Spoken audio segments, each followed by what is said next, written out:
doing everything by the book. And I get it. People talk about, well, criminals aren't going to, pay attention. But you just don't want to. You want to make it. You want to make it possible for people to feel safe about what's going on. Criminals are criminals. You're right. Criminals will do what criminals do, but there are other people who aren't criminals who are just something's a little off. That's right. Something's a little different. That's right. And people who want to do harm, they're going to find a way to do harm. Right. We all know that. So. Right. But this is just one more mechanism that reduces that opportunity. That's right. It's not going to stop it. Let's be realistic about it. It absolutely is not going to stop it.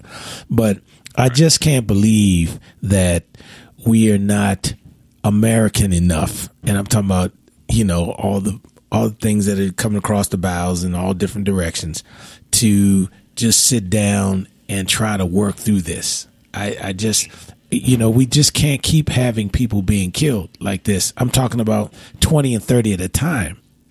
Right. That impact eventually is going to hurt the economy and other things. Because guess what? If I'm not going out to Walmart and I'm not doing other things, they depend on people, those brick and mortar things as well. So I'm just saying, but I know that I've yapped on long enough, Brother Wendell. No, but it was great. Been bad. I just want all of our listeners to know that I've been here listening this whole time. I think when it comes to subjects like this, I'm always going to have what I have to say, but I left it up to the law enforcement experts, and I was really just listening and really taking in all the dialogue because I'm too emotional when it comes to subjects like this, to be completely honest with you. And that's why I said dialogue is important. A lot of people are very emotional right now, and a lot of people are sad and disgusted and hurt, but even from me sitting here and listening to all of the great points that were brought up by our guest and between Thin Bad and the Chief gave me a new perspective. So I hope fellow Americans and listeners can I hope I was able to lead by example, because I think right now everybody just needs to listen and kind of take their emotions out of it and try to understand, try to come to an understanding. So yeah. Well, that's that was my last 2 cents. Well, we loved you. We'll even give you 3 more cents, so you can have a nickel's worth. That's right, a whole nickel's worth. Well, thank you. Well, and I agree with you, Ambezi. I think that dialogue is so important. It is. And just like you have plans, and I'll just make this last point. People are demanding that the homicide rate in Baltimore and Chicago is lowered significantly, and they are going about the business of trying to make that happen. So why would we not want to demand that mass shootings are reduced significantly as well? Right. That's all I'm saying.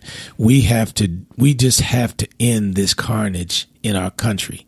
Whether it's I'm sorry. To be honest, I really feel bad for my grandparents. Rest in peace to my grandparents. And because they fought so that I wouldn't have to go through this. They fought so that you wouldn't have to go through this.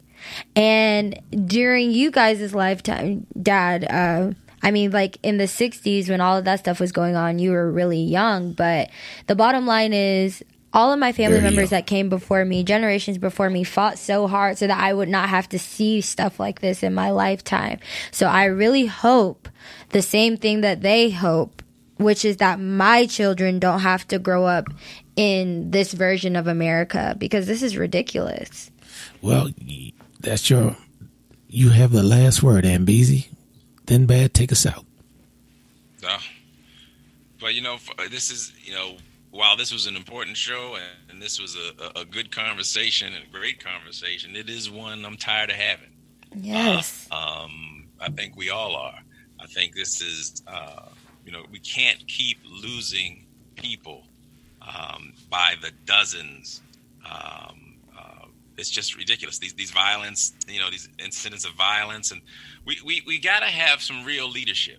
And you know what? We may have to lead the leaders because they aren't doing anything that they ought to be doing, anything that we've really elected them to do. I don't know how you can sit idly by and not be touched by this, or even if you're not touched immediately by the incident, then the aftermath, and you know, watching people, you know, who've lost their children or their spouses or their siblings for nothing, for ridiculous, you know, ridiculously crazy stuff that some people thought was, you know, long gone.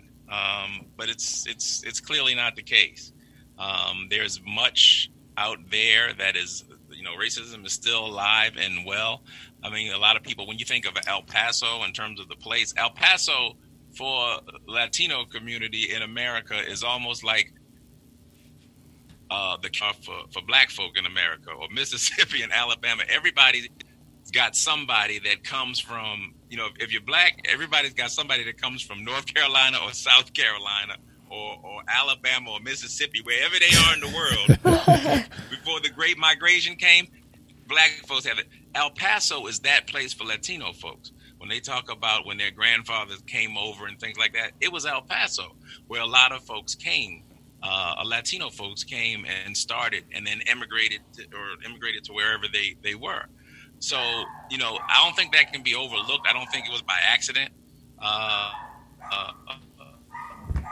What this deranged fellow had in mind, and I don't think that the information that was being shared by the guy in the White House, the kind of rhetoric that he was putting out, I don't think that was helpful at all. But at the end of the day, bullets don't care what color you are. They don't have a name on them.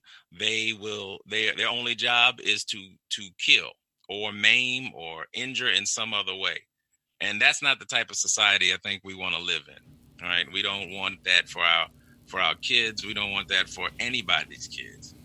So, you know, we don't want to get it to the point where, well, hold on, Johnny, before you send them off to school. Wait a minute, Johnny, here, put on your Kevlar jacket just a minute here. That's right. That's right. You know, do you make sure you have that in your cell phone and make sure you're buttoned all the way up to the neck and around the chest? I mean, it sounds crazy, but these are crazy times. Yes, they are. But, you know, we'll hit it. We will definitely come back to this, hopefully not because of another incident, but we'll come back to deal with all the other issues that are in this whole that we deal with when we're talking about these. You know, it's not just about the guns, but there's race involved, there's politics involved, and all of those things we'll be hitting on other shows as we move further into the year. But Ambezi and Chief, yes, sir. That is all the time we have this week. And Ryan, we want to thank you. And again, our prayers and thoughts are with the people in El Paso and Dayton. We stand with you and stand for you. Yes. And all of the folks all listening and folks who are Facebook Living with us, we thank you. And as always, yes, we want to thank you for allowing us to give it to you straight. No chaser. Bye.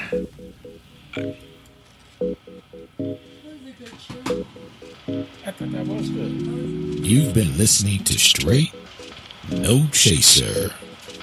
So join us next week for more hot topics. And also, you can always catch us on Facebook, Twitter, YouTube, and of course, iHeartRadio.